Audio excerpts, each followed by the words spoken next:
मुगल वंश भारत के इतिहास का एक ऐसा अध्याय जो शक्ति और समृद्धि का प्रतीक था।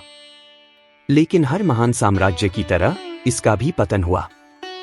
आज हम जानेंगे कि कैसे औरंगजेब की मृत्यु के बाद मुगल वंश के पतन की शुरुआत हुई।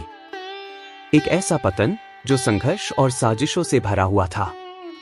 औरंगजेब की मृत्यु के बाद का भारत। 1707 में औरंगजेब की मृत्यु के बाद मुगल साम्राज्य एक भयंकर संघर्ष में फंस गया। उनके उत्तराधिकारियों के बीच सत्ता की होड़ ने साम्राज्य को कमजोर कर दिया। औरंगजेब के 3 पुत्र मोहम्मद आजम शाह, शाह आलम और काम बख्श सभी सत्ता के लिए युद्धरत थे। उत्तराधिकार की इस लड़ाई ने मुगल साम्राज्य को कमजोर कर दिया। सत्ता के लिए इस आंतरिक संघर्ष ने साम्राज्य की नींव हिला दी। 1707 में आजम शाह की पराजय और मृत्यु ने इस संघर्ष को और तीव्र बना दिया। 1719 में फर्रुखसियर ने गद्दी संभाली, लेकिन उनकी सत्ता को भी साजिशों और विद्रोहों ने घेर लिया। नादिर शाह का आक्रमण। 1739 में नादिर शाह का दिल्ली पर आक्रमण मुगल साम्राज्य के पतन का महत्वपूर्ण मोड़ था। नादिर शाह ने दिल्ली को लूटा और मुगल साम्राज्य की शान शौकत को तहस-नहस कर दिया। उन्होंने मुगल साम्राज्य का प्रतीक मयूर सिंहासन भी छीन लिया। इसके बाद मराठों का उदय हुआ।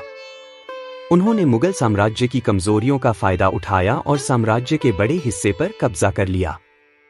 मराठों की बढ़ती शक्ति ने मुगल साम्राज्य को और कमजोर कर दिया। नजीब-उद-दौला और अहमद शाह अब्दाली का आक्रमण। नजीब-उद-दौला ने मुगल साम्राज्य को पुनर्जीवित करने का प्रयास किया, लेकिन उनकी कोशिशें भी विफल रहीं। 1761 में पानीपत की तीसरी लड़ाई में अहमद शाह अब्दाली की विजय ने मुगल साम्राज्य के पतन को और गहरा कर दिया। इस लड़ाई ने मुगल सेना को पूरी तरह से पराजित कर दिया और साम्राज्य को अपूरणीय क्षति पहुंचाई। अंग्रेजों का आगमन। इसी बीच अंग्रेजों ने भारत में अपने पांव जमाने शुरू कर दिए। 1757 में प्लासी की लड़ाई और 1764 में बक्सर की लड़ाई में अंग्रेजों की विजय ने मुगल साम्राज्य की शेष शक्ति को भी समाप्त कर दिया। मुगल सम्राट अब केवल नाम मात्र के शासक रह गए थे और असली सत्ता अंग्रेजों के हाथ में थी। 1857 का विद्रोह और बहादुर शाह जफर। 1857 का विद्रोह मुगल साम्राज्य का अंतिम प्रयास था। बहादुर शाह जफर को इस विद्रोह का नेतृत्व करना पड़ा, लेकिन यह प्रयास भी विफल रहा। इस विद्रोह के बाद बहादुर शाह जफर को गिरफ्तार कर लिया गया और रंगून निर्वासित कर दिया गया। इसके साथ ही मुगल वंश का अंत हो गया। और इस तरह औरंगजेब की मृत्यु के बाद के संघर्षों और साजिशों ने मुगल वंश के पतन की नींव रखी।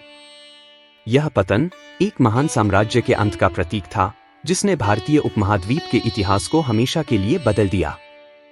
अगर आपको हमारा यह वीडियो पसंद आया हो तो कृपया लाइक करें, सब्सक्राइब करें और बेल आइकन को दबाना ना भूलें ताकि हमारे अगले इतिहास के सफर में आप हमारे साथ जुड़ सकें। धन्यवाद।